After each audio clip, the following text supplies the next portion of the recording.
You are now listening to Talk Your Jits podcast.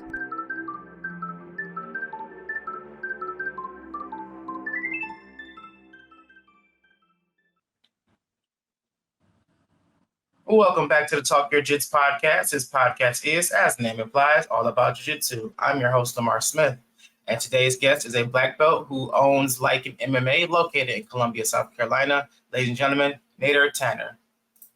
Hey guys, how's it going? Hey, What's I'm up, my brother? Good morning. Good morning, man. I'm excited to be on this podcast.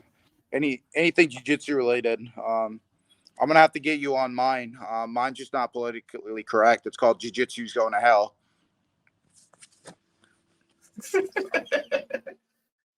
Hey, well, I'm always down, man. I'm always down. So it's about jiu-jitsu, so I'm with it.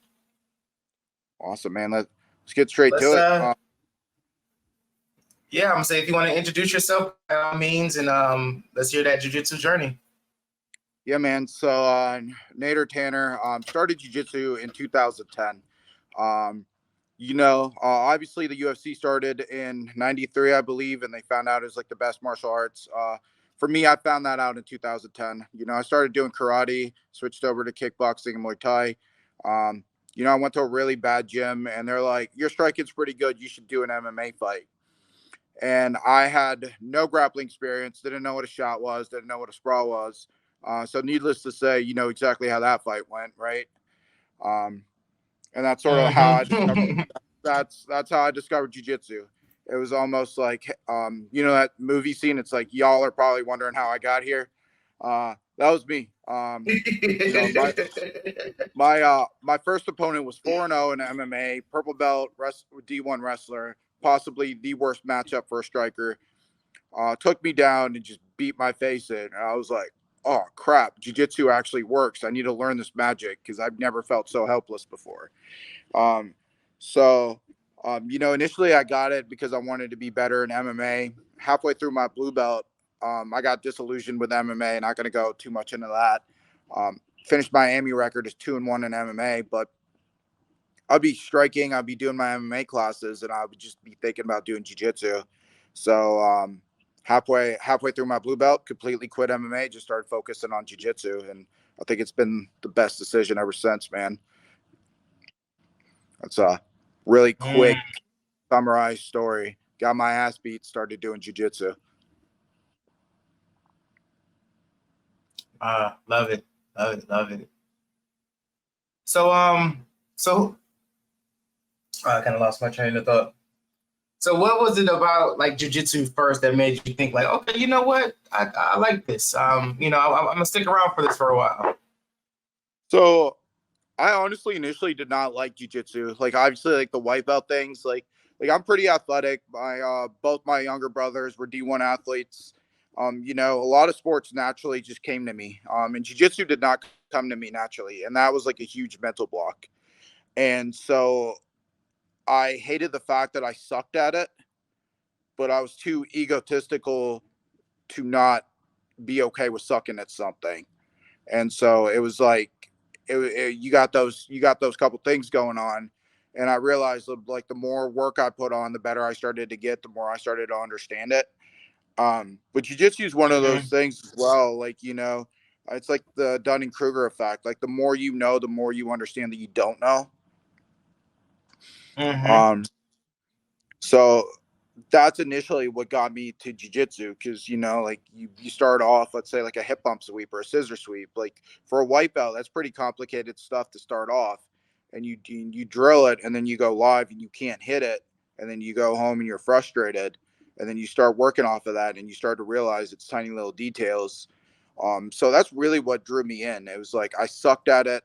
No matter how hard I worked, I couldn't get good at it fast enough. And I was too egotistical to be okay with just sucking at something. So. Yeah, sounds about right. About right. Same thing. First time stepped on the mat, I got smoked. Like no question about it. I got smoked.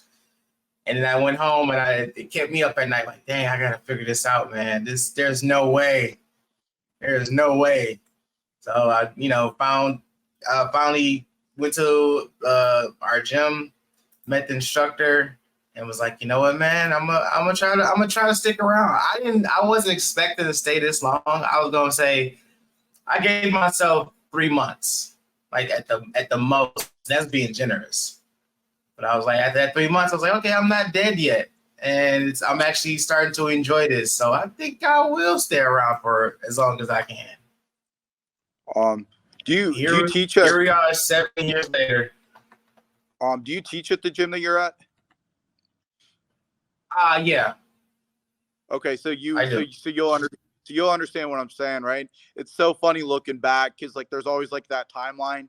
Like, for me, I was the white belt that like looked at the instructor. I was like, I'm gonna be tapping you in 3 months. You know what I mean?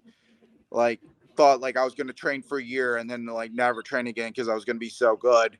I mean, you know exactly what I'm talking about. But now like it's funny how everyone has that timeline. Oh, I'm just gonna do it for X amount of time and then I'll be really good at it. Mm-hmm. And like 14 years later, I still suck at it. Yeah. I have yet to tap my instructor. I came close once.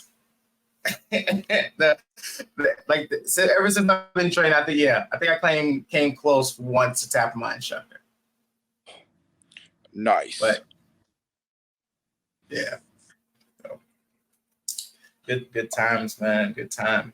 So when did you start liking MMA? In December of 2019. Okay, so you're still fairly new school. Yeah, we're a fairly new school. I know you was gonna like. Oh, sorry. Go ahead. No. Go ahead. Yeah, we're fairly new, but what's like absolutely crazy is like I'm really blessed to have an instructor that allowed me to like break off from the affiliation and start to build my own brand. Last year we actually won an IBJJF trophy as an unaffiliated solo gym. First place trophy. Nice, congratulations. Yeah, man. It was really, really exciting. We've been growing, we've been expanding, we've been really, really lucky. We constantly have high level guys coming in, coming out. Really good relationships with the high level gyms around the area as well. It's absolutely crazy. I get to wake up. Most people go to their 9 to 5 job, and I get to come to the gym and I get to teach. And we've been really, really fortunate in that aspect. So That's dope. I know you're about to give the tour to school, but so if you still want to do it now, I would love to check out the spot. Oh, absolutely. So we're gonna start. We'll start with the entrance right here. Let me see if I can switch the camera. So you walk in. Here's the entrance. We'll go a little bit this way. Hopefully, over here we've got a weight room. We've got a squat rack, deadlift platform, assault bike. Anything that you could possibly need as a jiu-jitsu athlete. This is our main jiu-jitsu mat space. I think you can see it now. Goodness. It's huge, man. Like I said, like we've been really, really fortunate, really, really lucky. I'm gonna turn on the lights in the other room so you guys can see the other mat space. Like I said, we've been very, very fortunate, really great members, very supportive members. And so this is the second mat space. And we're gonna go in. We're gonna go in here. This is our recovery room, and we've got a sauna and a cold plunge right here. So,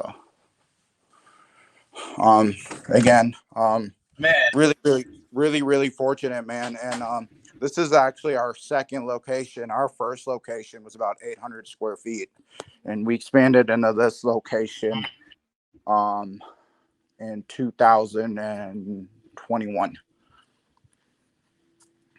nice, man. That's awesome, dude. Yeah, pretty dope, man. We love it. Plenty of mat space. everything. I essentially thought, I was like, what amenities did I want as a white and a blue belt when I started, and essentially designed the gym off of that. Because that was gonna be my question. Like, what was your vision, and like what was your like thoughts going in when you were like, you know what, I want to open up my own spot? So like, I think the biggest thing for me is like when people think of South Carolina, they don't really think of high level jiu-jitsu. Let's be completely honest here. And so when I got back, there were a lot of gyms, you know, every website that you go to on every gym, it says that they're world class, but how can every gym be world class? You know what I mean? And the level in the area just wasn't there. And so I wanted a place where I could train hard, I could develop people, you know, a team that everyone held each other accountable.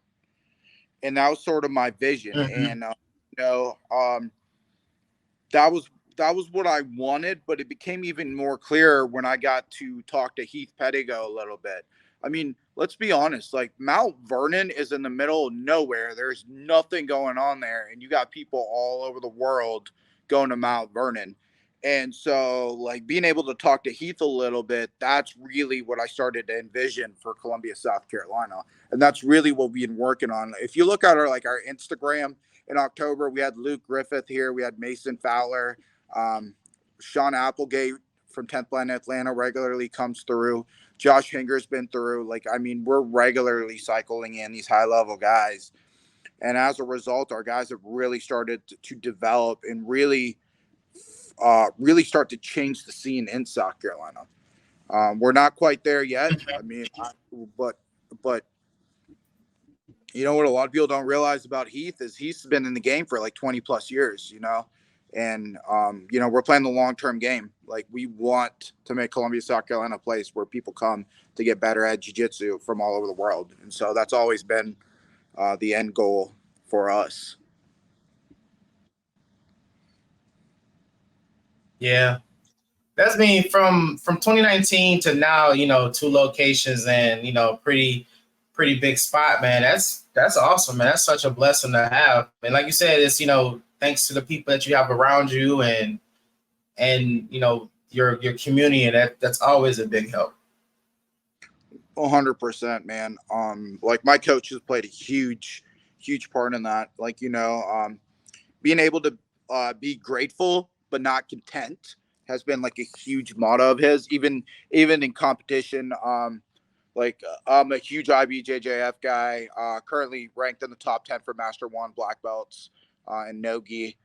You know, and he's the guy, like, I'll be like, hey, I'm number 10. You'll be like, cool, you got 9 guys ahead of you. Like, why are you happy about that? So having a guy like that, it's always pushing you, you know, not telling you what you want to hear, but always telling you what you need to hear. You know, sometimes I just want to smack, like shut up, you know, but then you sit back and you know exactly what I'm talking about, right? He's not going to be the guy that's like, hey, you're doing great. Be like, hey, you're doing okay. This is what I need you to fix. This is how you get better. Having those kind of people in your life definitely helps you for the good. I think nowadays, especially like with the younger generation, they want to be told that they're always right, and they want to be told that they're doing a good job. And having someone that's just telling you, hey, like you're fucking up, you need to get your shit together. Huge. And probably one of the best things you can have in your life. Yeah, man. You know, truth will always, you know, trump anything else, man. I would rather, you know, you tell me what I'm doing wrong or what I need to do right, and not just be like, oh, well, you know, you're doing a good job. Like, no, I need to know exactly. And, you know, and that's what the one thing that my instructor did. Like, you know, he never pussyfooted about anything when it came to jiu-jitsu. It came to us. If it was like, hey, you need to work on blah, blah, blah, blah, blah, you know, do that. And, you know, as much as I'll be like, you know, we'll have a conversation about me testing for my next rank, I never questioned him. Like if he felt like I was ready, I'm like, all right, well, obviously you seeing something I don't see because I still don't think I'm ready. But if you think I'm ready, then I'm gonna give it my best. So yeah, it's definitely good to have someone like that where it's like, yeah, just because you're paying your tuition, you're paying tuition and you're a quote unquote student, they're not gonna like let you off the hook and keep it real with you 100%. 100%. And it's interesting too. Like when I started my gym, I started it like most gym owners, right? Because I love jujitsu. But dude, I had no business sense, like zero business sense, like no business plan, no lead process, no sales process, nothing. And like picking that up, what I think is like jiu-jitsu really has a problem because like most jiu-jitsu guys do not believe in the Goldilocks rule. Like, like regardless, where it's either too hot or too cold on like multiple subjects, right? Like gi or no gi is like the greatest example, right? It's like the correct answer is train both gi and no gi, but you look at like most of the debates, most people will either die by the gi or die by no gi, and then they'll jump on the person that wants to do both. And in business, it's even worse, right? Because you've got business owners that have like no business sense and aren't trying to make money, and then you've got business owners that all they care about is money. And so I'm like, yeah, why can't you care about jiu-jitsu and make good money at the same time? Like, I mean, it's definitely possible. It's called the Goldilocks approach. yeah, yeah. And it's very refreshing that you say that because right now me and my business partner we're basically renting space from someone to do jiu-jitsu, but we really want to focus on getting our own spot, and that's kind of the things that we talk about, like how do we want to structure our school and set that foundation. And we're both like we're fine if we got like 5 people on the mats. Like if it's 5 people that's eager to learn, we're going to teach them. If it's 5 to 500, we're going to teach them. But like you said, got to be realistic. Like we still got to pay the bills. Like we still got to be able to keep the lights on to be able to do what we love. So there's nothing wrong with having a big love for for jiu-jitsu and want to see it grow and whatnot, and still be like, all right, I cannot punch in. I don't have to punch a clock today or this, anymore.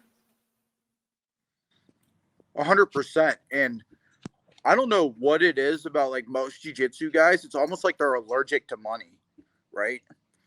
It's like almost like, oh, Right. money is evil, money's evil, money's evil. It's actually not. Like if you do the good, like I can help significantly more people if I have money. Like it's facts, right? The better the gym's doing, the more like I can pay for my guys to go to Europeans. I could pay for my guys to go to Worlds. I could pay for that, right? And not only that, you got to think about it. Like a lot of people, like when you go to college, you pay tuition. I mean, your average gym membership is let's say 150. Let's say $150 a month to make the math easy. That's $1,800 a year. All right. Multiply that on average, it takes 10 years to get a black belt. That's an $18,000 investment. Yeah. Yeah. And First. like why shouldn't I charge? It's eight. Yeah, it's insane when you think about that number. And guess what? You haven't even factored in the time, the hours on the mat, the sacrifices you made. If you're a competitor like me, the number of competitions you've been to, the heartbreak. Like for me, I pay for a strength and conditioning coach and nutritionist. Like I'm all in on that. And like I'm going to charge you. And I tell people like we do a down payment system, which is insane. And our down payments range from $199 to $799, right? I tell people, I'm like, it's like a car payment, right? The more you put down, the less your monthly is going to be. The less you put down, the more your monthly is going to be. I want you to take a guess on when people quit. I don't need to guess. I know. I've seen it. I've seen it happen, man. Like you know what I'm talking about. It's like, hey, if you put 199 down, like that's the least money you can invest into it. You're not that invested. Like the people that put like Yeah. $3.99 or $4.99, like guess what? They stick with it because they have a skin in the game. Mm-hmm. I mean, $1.99, you go spend that on like watching the UFC fights and a couple of drinks, so it's no big deal. But you put $3.99 down, now Right. you got some game. Especially like if you're married, go tell your wife that you will put $3.99 down. You're quitting in 2 months. Good fucking luck. You know what I mean? Yeah. You're gonna be living at that gym. Dude, 100%. And like people don't think about it like that. They're like, why are you doing that? Like you should be doing you should be doing it for a lot cheaper. I'm like, why? You're if I lower my ratings, the quality of the people that are going to be coming are going to be lower, which means the quality of the athletes that I'm producing is going to be lower. Also, I can't take care of the people that have been with me a lot longer. Like how Yeah. am I? Like, show me that you're invested in yourself and that you're invested in this gym, and how do you do it with that? And a lot of people don't necessarily like that. They're like, well, I'm trying to make it affordable. I'm like, well, dude, that's probably why you're gonna burn out from jiu-jitsu, because you're not getting paid. Mm-hmm. No, I Again, mean, like I said, it makes total sense. It makes total sense. and you probably saw my Facebook profile. It says #1 public enemy. Um, I'm pretty blunt about a lot of things, and this is what I tell a lot of people, and a lot of people will get upset. I'm like, part of the reason a lot of gym owners are upset with my down payment is because you don't provide enough value to where customers are willing to drop that $3.99, that $5.99, or that $7.99. You don't have the facilities, you don't have the coaching, you don't have the culture that people are willing to pay for it. Like Mm-hmm. the better the product, the more expensive it is. Yeah. I mean, just from the tour from your gym, and if I was to walk in and you giving me a tour of your gym, off rip, I'm thinking like, yeah, I'm going to be paying about $200 a month, just a minimum. Without us discussing numbers. Like I'm just thinking that like if I was walking in, I'm like, okay, you have a whole fitness center, you have freaking 2 rooms full of mat space, you have recovery, and then you have, like you said, you have your strength and conditioning coaches, you have all this other stuff that a lot of places, like you said, do not offer. So yeah, I would be surprised if you said anything less than 200. Dude, so Totally surprised. believe it or not, off the down payments, right? So if you go $7.99 on the down payment, your monthly is only $109. Oh, okay. So like I've made it in such a way where it's affordable. Like the more investment you put in yourself, the cheaper it's going to be. Now, however, if you go $199, it's going to be $199 a month. Mm-hmm. Does that make sense in terms of it? Yeah. Makes sense. I mean, yeah, for sure. I mean, I've heard schools charge way more for way less than what you offer. So, dude, I get it. I was actually just about to bring up that point. I feel so we're like a mile from the University of South Carolina, right? So we get a lot of college students. And the number one complaint I get from my students that graduate and leave because of work, etc., right, is that they've been spoiled, right? They sort of have this idea that every jiu-jitsu gym is like this, and they've been like absolutely spoiled. Yeah. They're like the gym space, the gyms are smaller. The instruction isn't as precise, and the culture. The key thing that we always get is like the culture. He's like, the culture isn't the same, because people will come in like 30 minutes before, they'll stay 30 minutes after, they'll shoot the shit. These guys graduate and they move on, and they're like, people come in and then they walk out, and that's it. And they don't hang around, they don't do anything. they're like the vibes are completely different. Yeah. We had a guy who used to train with us, and he ended up moving, and I just happened to get in touch with him, and I was like, yeah, dude, how's everything going with you, blah blah blah. Have you tried to find other jiu-jitsu spots? And the first thing out of his mouth was like, dude, I tried. I really did try, but I can't. He's like, either the atmosphere is not what he's used to, or it's just the vibe is all just completely off. I'm like, yeah, I get it. I get it, man. Dude, the vibes are so important, like so important. And so like we always do like a trial class, and like some people are like no, I've seen your gym, I've seen your recommendations, like I just want to sign up. And I'm like, no, I want you to come in. Like this trial class ain't about you. It's to make sure that you're a good fit for our vibes, because all it takes is one person to ruin the vibes, and guess what, that great culture that you built, gone. Drama, it's gone. Yeah, one person. Like all it takes is one person. One bad apple ruins the whole thing. And on the flip side, like if it's a brand new person and they haven't trained, I won't let them sign up. I'm like, hey, there are 3 other gyms around here. Go try the other 3 gyms and then come back. So that way you know that you've signed up with the best gym. And the word best is very like loosely termed. Especially like the more I grow as a business owner and the more I grow in jiu-jitsu, the more I understand that term better. Like I always thought like the best school is like jiu-jitsu technique wise. Like, you know what I mean? Like they produce the best competitors, they have the best instruction, the best jiu-jitsu in terms of just actual jiu-jitsu. And as I've grown, I don't think it means the same anymore. The best school is the school that's the best fit for you, where you're most comfortable training in and you get the most out of it. Yeah. And, like 100%, like I'm biased as hell. I think we have the best jiu-jitsu in terms of just pure jiu-jitsu, but that doesn't mean we're the best school for everyone.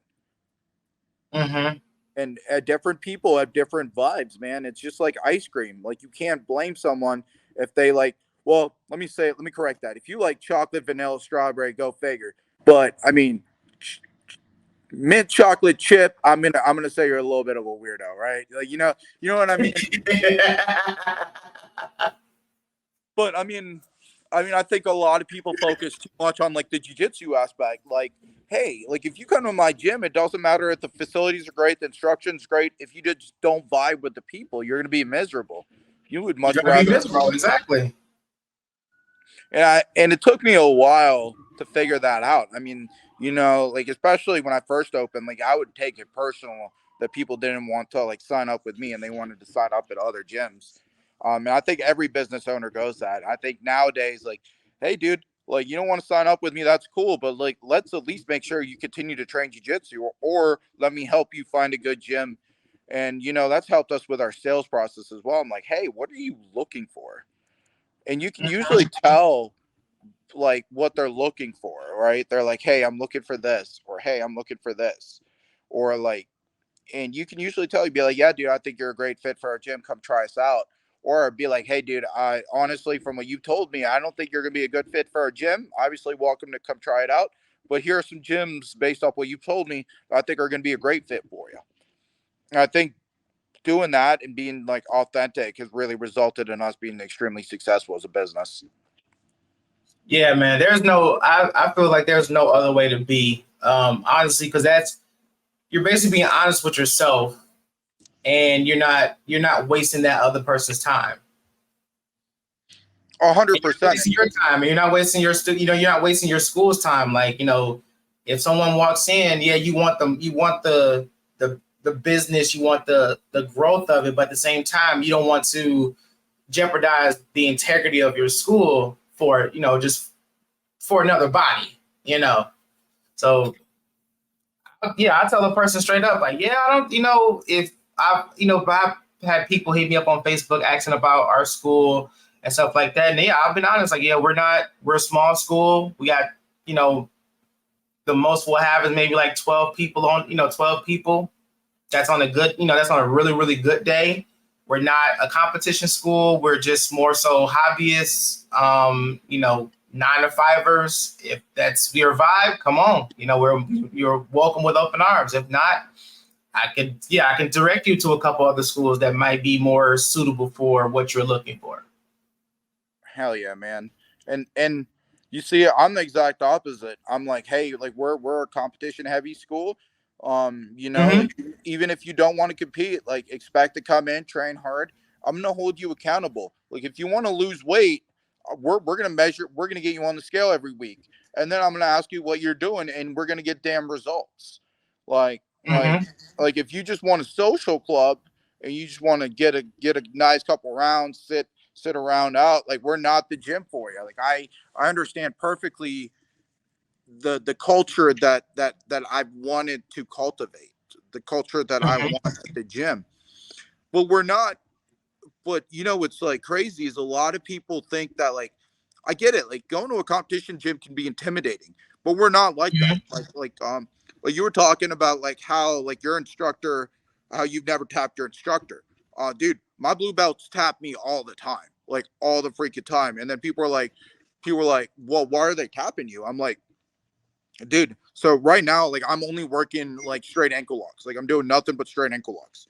So so if I can't get the straight ankle lock, or I go on a straight ankle lock and they mess up, like, dude, it's usually going to result in my guard getting passed or them taking my back, and they've trained with me enough times that they know what to do, and they're catching me. And I truly love it. And the guys are like, oh, I'm just catching you because you're working on that. I'm like, no, dude, you're legitimately catching me. Would you catch me in competition? Probably not, because I'm not just going to be working one move, but you're actually legitimately catching me. Like, you know what I mean? And that's what it is. Like, if I catch someone, I catch him in the same way twice. I'm going to show him the defense, because I want him to figure it out. And I'm sure you've been to a lot of schools where they won't tell you that because they want to stay one step ahead of you. They want to keep tabs. And at this gym, it's like, hey, good job. Hey, let's work on this, or this is what you're doing wrong. And you see the iron sharpen iron, but it's a positive iron sharpen iron type deal. Yeah. Granted, I never tap my instructor, but he's the same way too. We'll work. If he catches me, he's like, all right, let me show you where you messed up at. And I'm the same way. Like, I've been tapped by my white belts, blue belts, purple belts. I don't care. I mean, it's not gonna take anything away from me being tapped by a lower belt, So if I'm rolling with somebody and they catch me, I'm like, yeah, good job. If they were going for something and the round end or whatever, I'm like, all right, let's go back to that one position because you had it. You overstepped it, but let's go back and fix that. That's how it's supposed to be. Like you said, iron's supposed to sharpen iron, especially in your home gym. Yeah, and you could push each other and like have a positive culture. And I think what tended to happen is, like, a lot of people almost have had bad experiences going to competition gyms, and where it's like very ego driven, where it's like the top dogs trying to stay on top, and everyone else is trying to claw after them, right? And that's not how it's supposed to work. I mean, as a pack, you're supposed to hunt together and you share everything together. Like that's the way it works. Yeah, exactly. And so,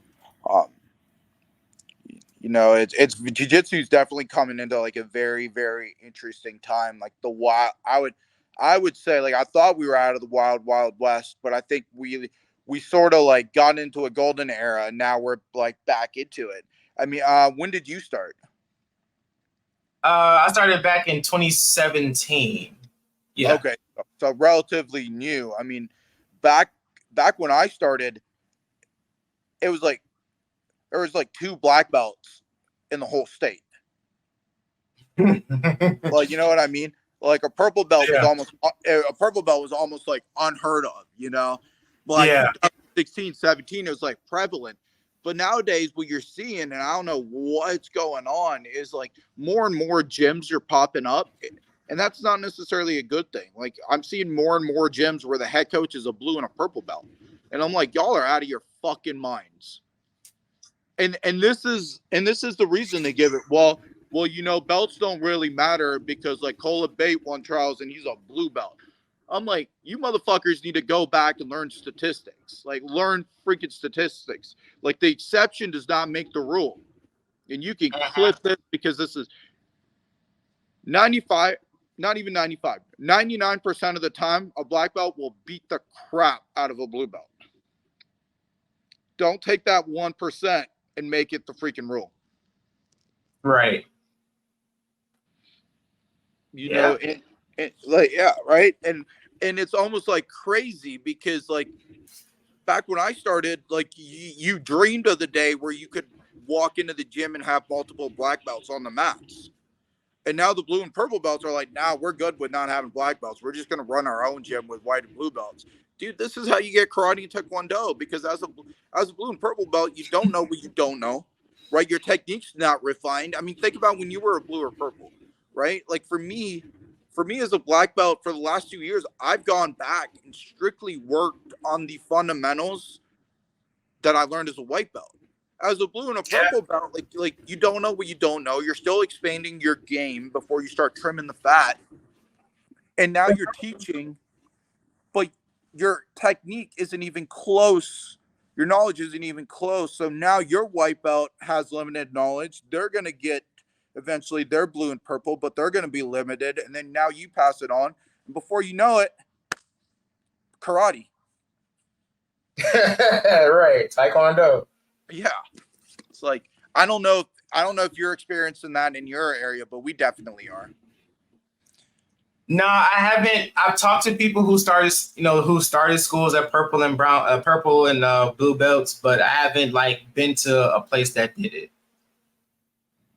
Because like when I started training, my instructor was a brown belt. I think he started his school as a purple belt, but he was a brown belt, and I think it was like 2 months later he was like he was getting his black belt like 2 months later after I started. But yeah, I when I think about that stuff, like people who start schools that early, if you can do it, hey, go for it. I'm not knocking anybody who can physically do it, but with me, I'm like, okay, if you're only a blue belt, how much can you possibly teach me? Not a lot. And then it's like, it's super hard because you have to run a business, you have to teach, and you have to somehow continue your education as well. Yeah, that's the part right there. And you owe it to your guys to continue your education. Yeah. I mean, I'm even like I say, even as a black belt, I'm still working on my fundamentals. I'm still, watching videos and techniques of, stuff I find online, old videos of like us rolling in class. I finally got my hands on like the Gracie University book. So I'm always still trying to learn as much as I can. Consistently. I'm actually going to train with Heath on Friday. And then Saturday, I'm training with Ryan Aiken, who just won the EBI Invitational. And dude, like being able to pick those guys' brains is huge. You know what I mean? It's like, and I see like, and we're like talking about blue and purple belts, but black belts are guilty of that, man. Like you got your black belt in 2005, and you haven't kept up with the game, and you haven't tried to learn it. You haven't what kind of black belt are you? Like you didn't learn anything about martial arts, and you're smirking a little bit, but you know what I'm talking about. Like jiu-jitsu isn't like I personally hate the belt system. You know what I mean? And like our gym does a really, really good job of it. Like since we've been open, I've had 5 people ask me for belts, right? Those 5 don't train here because they obviously valued the belt more than jiu-jitsu. When they didn't get the belt, when they didn't get the belt, they went somewhere else that would give them the belt, right? It is what it is. But like our key thing is what happens if somehow there was a nuclear bomb and the belt system got erased? Would you continue to train jiu-jitsu? And for a lot of people, they're so focused on the belt that they miss the journey. And guess what? Yeah. You train long enough, you train long enough, you're going to be a black belt. And then you're going to be and then what? Well, you're going to wait 3 years to get a stripe?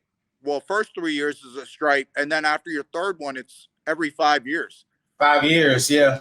Yeah, it's like, I'm coming up on my first stripe. It's like, if you think about it, I spent 3 years on the mats to get a piece of athletic tape. Are you kidding me? Like, you know what I mean? And it's not even about the athletic tape. Like, you're like, once you get a black belt, you're a black belt and you're going to be a black belt. So what are you going to do? And a lot of people are like, oh, I want to get my black belt. I want to get my black belt. They get their black belt and they stop training. They stop growing. And that's not really a martial artist point of view. And I feel like jiu-jitsu's failed you there, because if you do jiu-jitsu correctly, like we were talking earlier, like, you're never going to be good enough. You're always going to find ways that you're going to try to improve. Right. It might even be something like the hip bump sweep, probably the most basic sweep, right? There's constantly ways that you can improve it. Yeah. And believe it or not, I find I'm getting to the point where I'm like becoming more highly successful when it comes to that hip bump sweep. And, just going back to what you're saying about like, the belt system and stuff like that. And I've had conversations with people that was so eager about the belt. Like, oh man, I've been training for this long. I should be this. What is that belt? New belt is going to change. Are you still going to train as shitty as you've been training? Are you going to put in more work? Like, what is it going to signify? Like, if someone comes to me and say like, oh man, I think I deserve my blue or purple belt. All right, I'm going to give you this blue belt, or I'm going to give you this purple belt. Now what? Dude, the reason behind it is so important too. Like, for me, the only reason I wanted a new belt was because I wanted to step up in competition. I was starting to get bored from beating everyone at my belt. Mm-hmm. Well, that's not an everyday case. No. But that's the only reason, right? And now I'm at like black belt, dude. So I went to the Lisbon Open. I won, and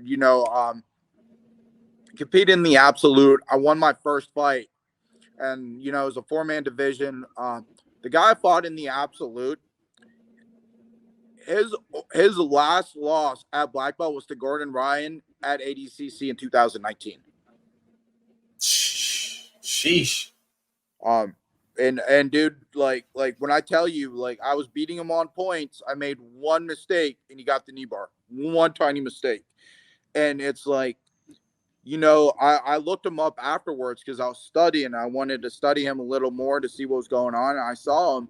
And dude, that's the level of black belt. Like, I mean, you're gonna run into like living legends. And so, like, when you get a black belt, you're carrying on the legacy of jiu-jitsu.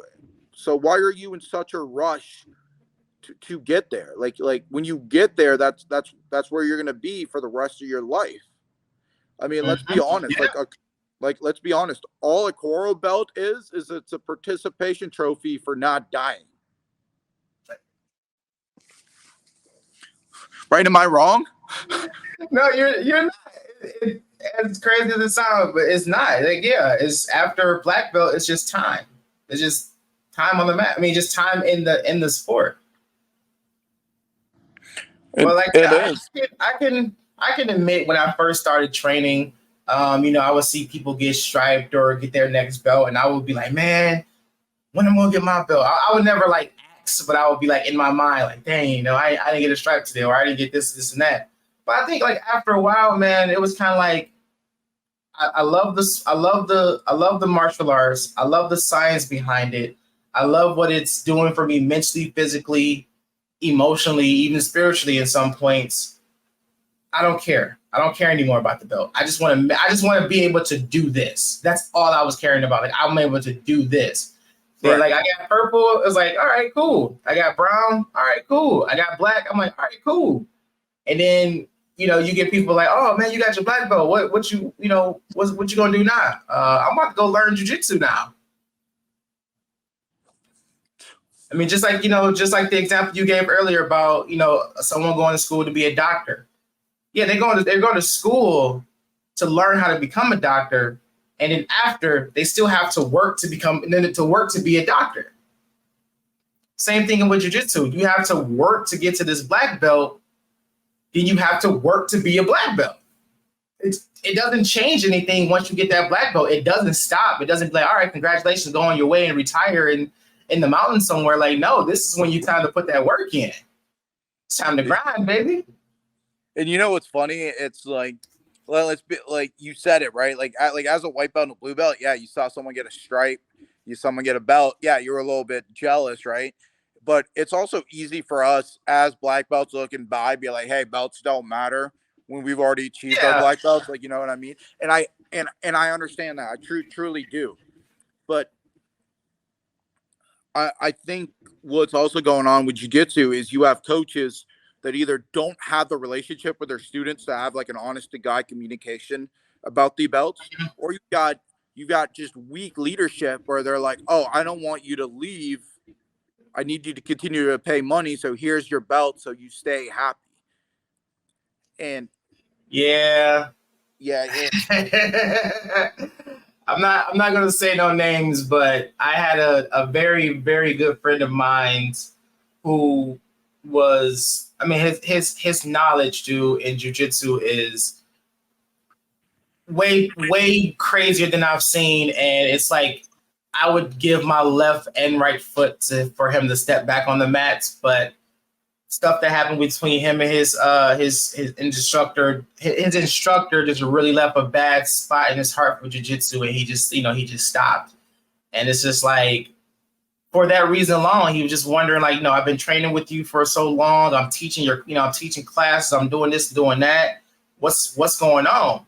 And he's just like, oh, you need to do more time. You're not ready.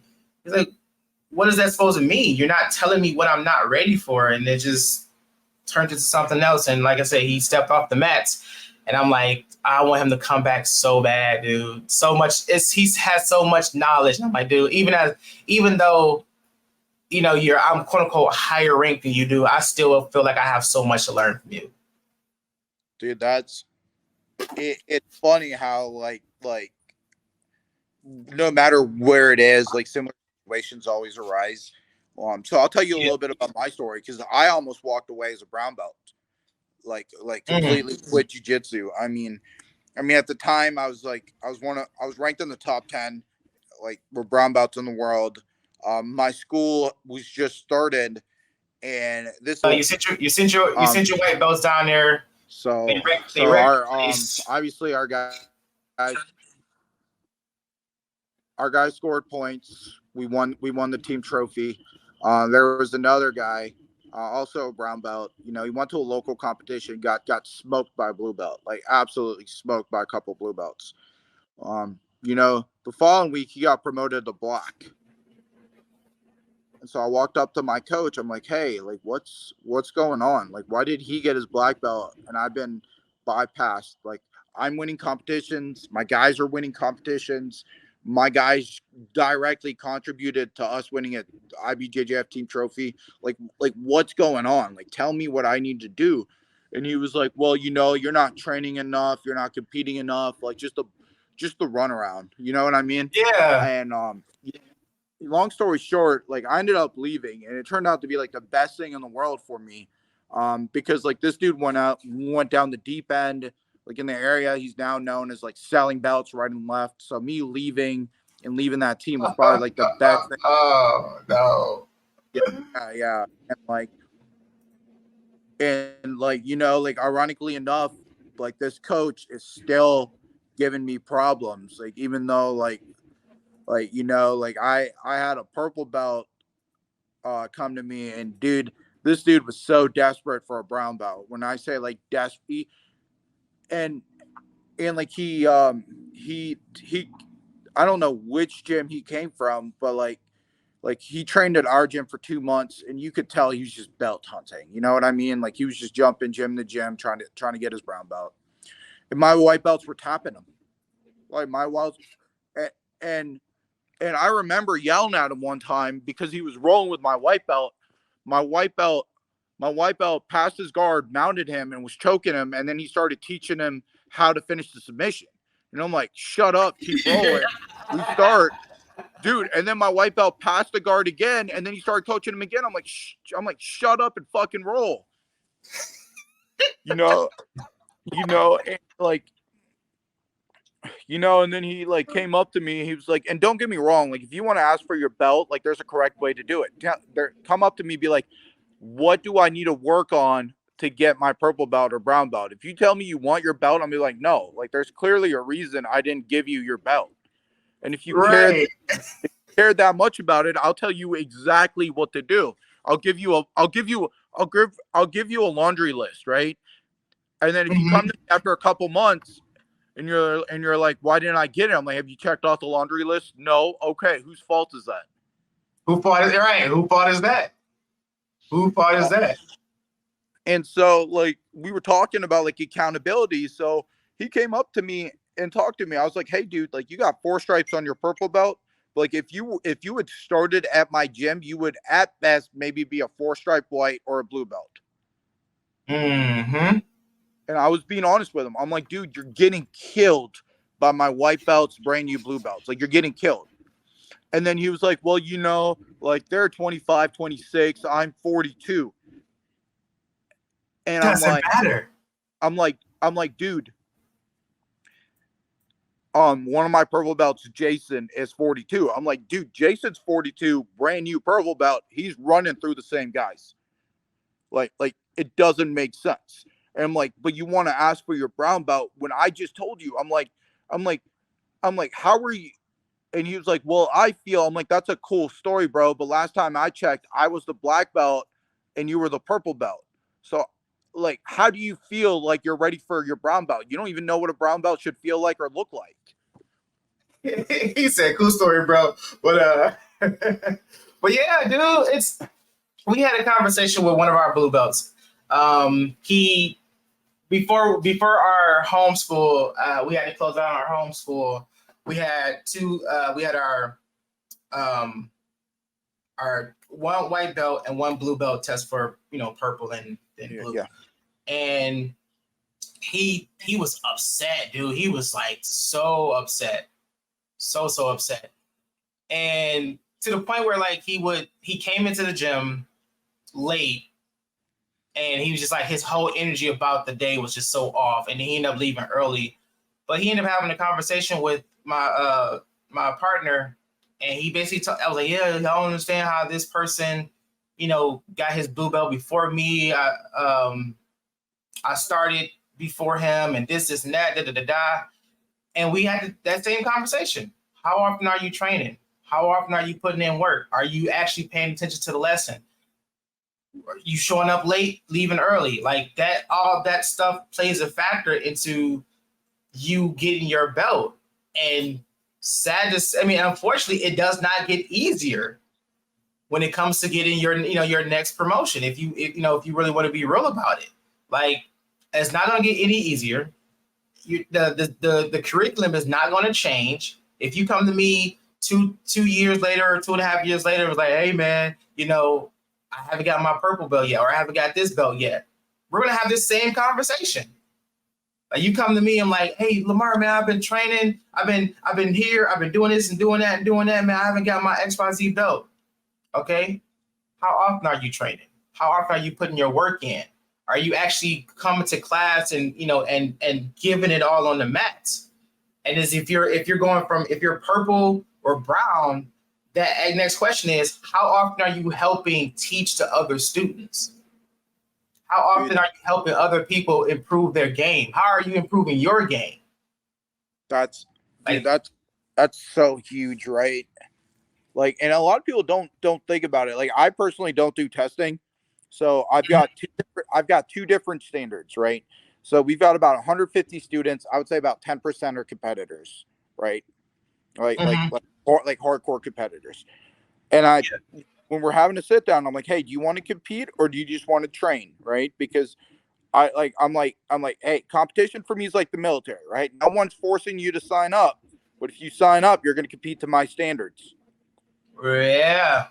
So, and like, again, I never force competition. I'm like, dude, if you don't want to compete, I'm not going to force you to compete. Like, nothing good is going to come from that. Like, if you don't want to compete, you've already lost. You know what I mean? Like, nothing good is going to come from that.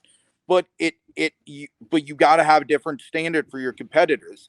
And when I explain it to you, it's going to make sense, right? Hobbyists have two categories, competitors have three, right? So there's one difference. I'm looking at your character, right? Mm-hmm.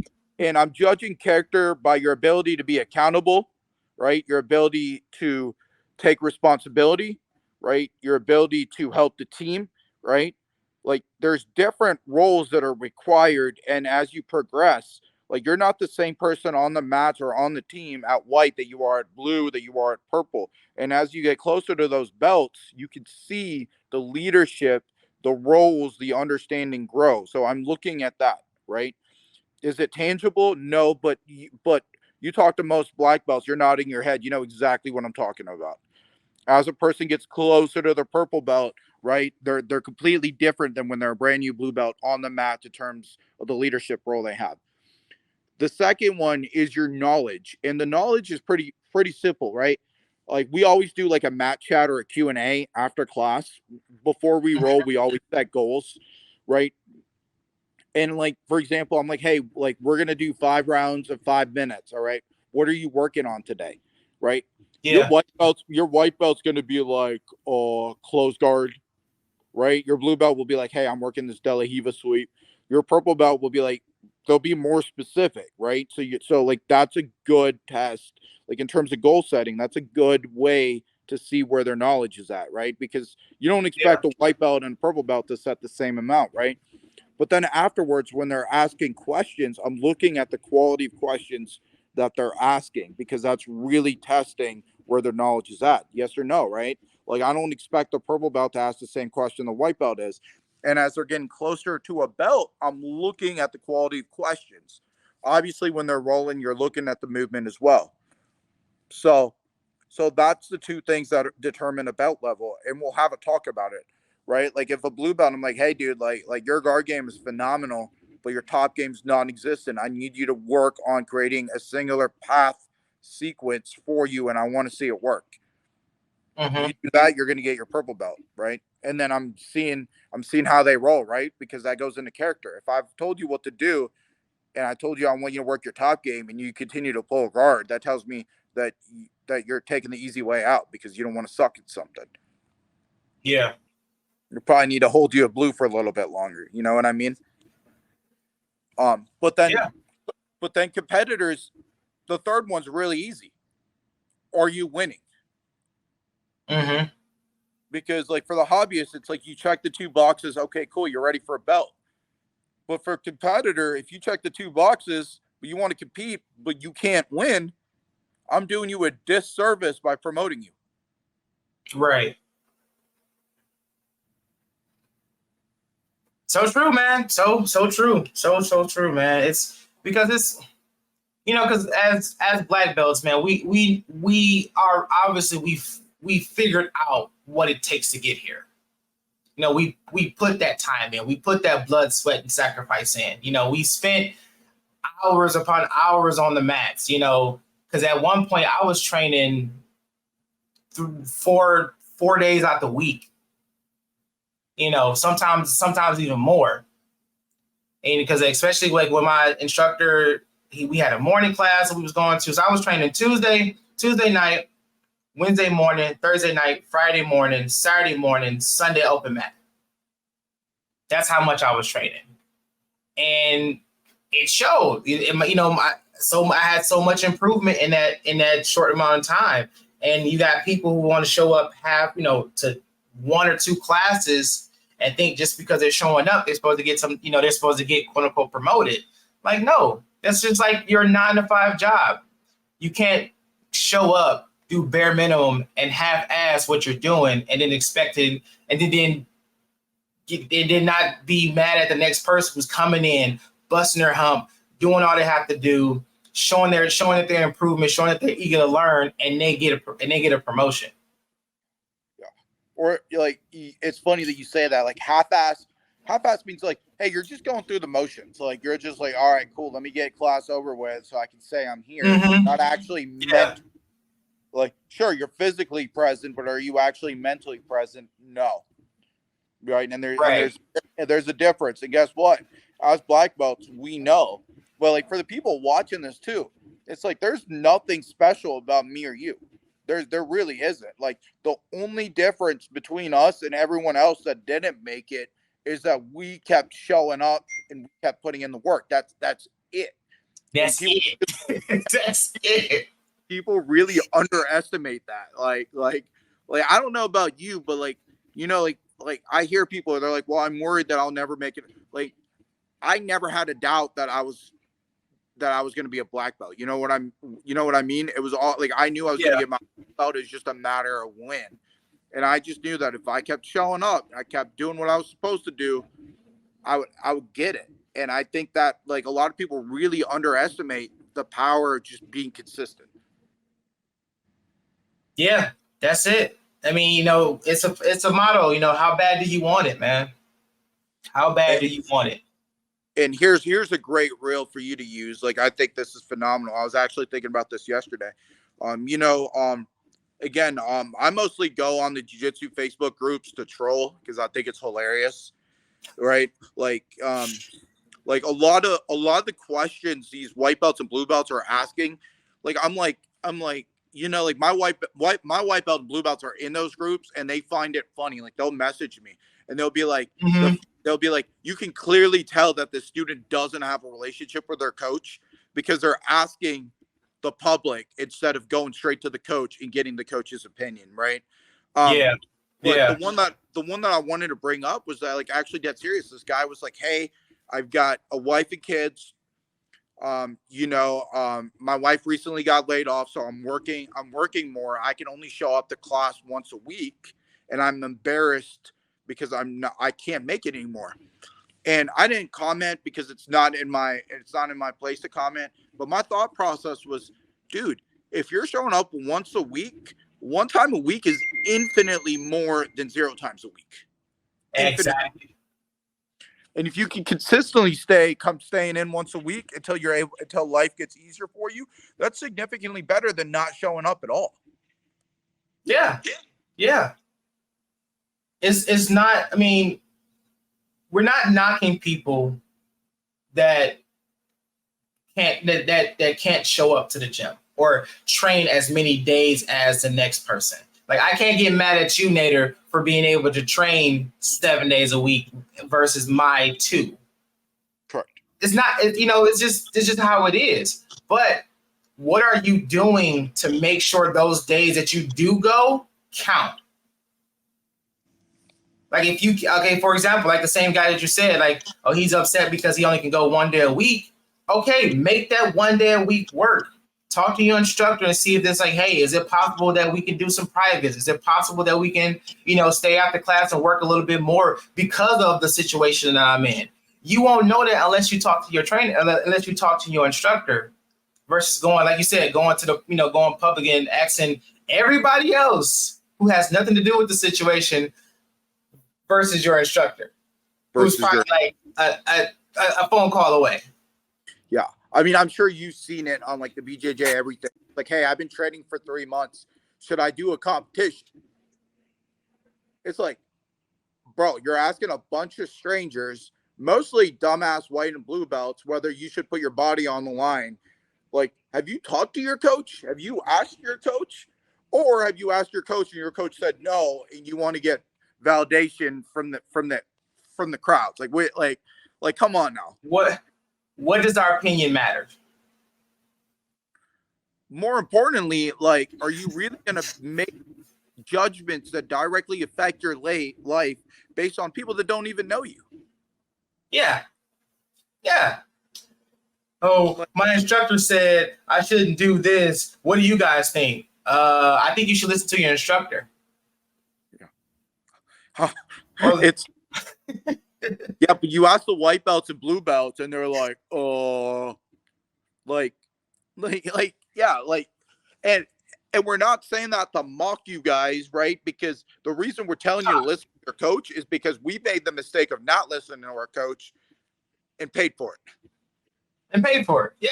Yeah, and paid like we've got a good bit of experience, right? How do you get experience? You make bad decisions, right? Like it is like it is what it is, right? Or sometimes you make good decisions and you're like, oh, thank God I didn't pay for it, right? And you're like, I'm gonna keep that in the back. But most of the time, it's bad experience, right? Same way in jiu-jitsu. It's like, why am I telling you to do that? Because I fucked it up 1,000 times and painfully paid for it. And now I'm telling you to not do it because you literally have a shortcut. So don't make my mistakes. Or make the same 1,000 mistakes I did and then come up to me later and tell me I'm right. But I could have saved you about 2 or 3 weeks, you know. Yeah, I could have saved you. I could have saved you time. I could have saved you a headache. I could have saved you from injuries. We could have saved you from a lot. We could have saved you from a whole lot. 100%. Do you read those posts sometimes and just like shake your head? You're just like All the time, man, all the time. I think one post that got me was someone was like, "Dear jiu-jitsu community, don't over sexualize working with a partner of the opposite sex," or something like that. And we just went on a tangent, man. I'm like, what? So I can't whisper? I can't whisper in my partner's ear? But they're like, yeah, jiu-jitsu community, don't sexualize jiu-jitsu. And a couple of us was like, I like to cuddle. I like to cuddle with other men. Like, I like to whisper nothing in my partner's ear. Or, it's just stupid. Yeah, no, I just went Craig Jones. I was like, keep jiu-jitsu gay. Yeah. I just posted that. Anywho, man.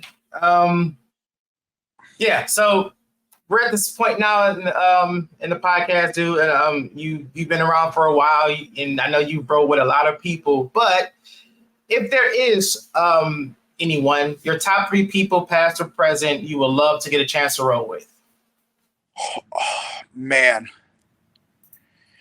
So Marcelo Garcia for sure. Marcelo. Mm-hmm. I think you ask most people are going to put Marcelo Garcia up there. Little known fact for everyone that loves John Danaher, he just ripped off Marcelo Garcia. Little known fact, everyone know. All the OGs know that, right? But like Marcelo Garcia for sure. I would really like to roll with Helio Gracie. Yeah. Helio passed away before I started training. Obviously the father of the game, and not so much in terms of like technique and seeing how he feels, but just being able to say that you rolled with a person that essentially created Brazilian Jiu-Jitsu. Marcelo, Helio, and the third one's give me low, especially after he passed away. I got to roll with him a couple times, and most of the jiu-jitsu community would give an arm and a leg for him to be able to be back on the mats again. So I'll take low. Man, solid list, man. Solid list. Well, all right, brother. Unless you got any other questions for me, man, the floors are yours. If not, let the people know what you got coming up for you, your school, shout them out and everything else, dude. The floor is all yours. Yeah, man. So first and foremost, like I need to thank my students, right? They allow me to do what I love to do every single day. Without them coming in, supporting the gym, paying their tuition, and trusting me with their jiu-jitsu education, I would not be able to do what I do every day. So I'm super, super thankful for them. Super thankful for my coach, Christian, constantly pushing me. He can be a royal pain in the ass, but I appreciate everything that he's done for me. Obviously my wife, because she just deals with my shit and the fact that I'm constantly gone. If you're ever in Columbia, South Carolina, our doors are open. Come through. We would love to have people come in and train. A couple things that we've got going on. We've got Dean Lister coming in July 13th for anyone that's interested. And then we have Heath Pettigo. He's doing a Daisy Fresh camp here August 8th and 9th at Lycan. And then I just want to wrap it up. Like, if you're a white belt or a blue belt and jiu-jitsu is getting hard and you're getting discouraged, just understand. Keep showing up. Keep showing up. Keep showing up. Don't focus on the belt like we spend a huge amount of time talking about. But enjoy the journey and learn to enjoy jiu-jitsu. Like, actually embrace jiu-jitsu. If you're a competitor, obviously you're always trying to compete. But for me, like, I'm nearing the end of my actual athletic career. I'm 33. I have no plans of competing in the Master 2 or Master 3 division, like adult or Master 1. If I can't compete with those dogs, I don't want to compete. And so just be grateful that you have the opportunity and you're healthy enough to go out and compete out there.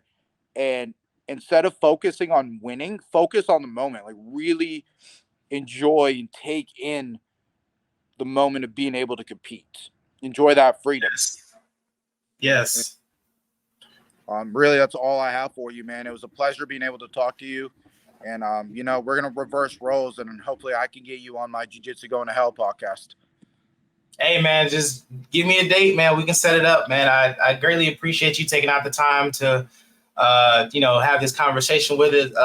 Man, it was a very, very good conversation and a lot of insight of like how I try to reiterate jiu-jitsu back into the community, because I do feel like a lot of that has lost its valor where it comes to like integrity and really learning the sport and really understanding what jiu-jitsu actually means versus just the glorified things you see on internet. But yeah, I mean, we'll end up talking like a whole nother half an hour about that. But anyway, this is the end of today's episode. I would like to thank Nader one more time for coming on the show and blessing us with his jiu-jitsu knowledge. Hope you guys enjoyed.